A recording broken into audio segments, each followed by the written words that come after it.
Cinema നടനും cinema production കൺട്രോളറുമായ Kannan പട്ടാമ്പിക്ക് വിട നൽകി നാട്. നിരവധി സിനിമകളിൽ വേഷമിട്ട കണ്ണൻ പട്ടാമ്പി സംവിധായകൻ മേജർ രവിയുടെ സഹോദരനാണ്. പ്രമുഖരടക്കം നിരവധി പേർ അന്ത്യാഞ്ജലി അർപ്പിക്കാൻ പട്ടാമ്പി ഞാങ്ങാട്ടിരിയിലെ വസതിയിലെത്തിയിരുന്നു. വൃക്ക മാറ്റിവെക്കലിനെ തുടർന്ന് ചികിത്സയിലായിരുന്ന സിനിമാ നടനും പ്രൊഡക്ഷൻ കൺട്രോളറുമായ കണ്ണൻ പട്ടാമ്പി കഴിഞ്ഞ ദിവസം അർദ്ധരാത്രിയാണ് മരിച്ചത്. 62 വയസ്സായിരുന്നു. നിരവധി ചിത്രങ്ങളിൽ വേഷമിട്ടിട്ടുണ്ട്.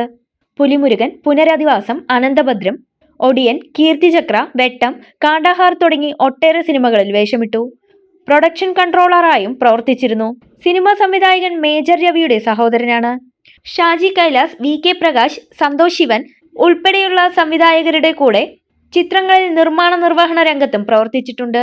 മരണവിവരമറിഞ്ഞ് ചലച്ചിത്ര രംഗത്തെ സാങ്കേതിക പ്രവർത്തകരടക്കം നിരവധി പേർ ആദരാഞ്ജലികൾ അർപ്പിക്കാൻ ഞാങ്ങാട്ടിരിയിലെ വസതിയിലെത്തിയിരുന്നു. മന്ത്രി MP രാജേഷും വീട്ടിലെത്തി ആദരാഞ്ജലികൾ അർപ്പിച്ചു. വൈകുന്നേരത്തോടെ വീട്ടുവളപ്പിൽ മൃതദേഹം സംസ്കരിച്ചു.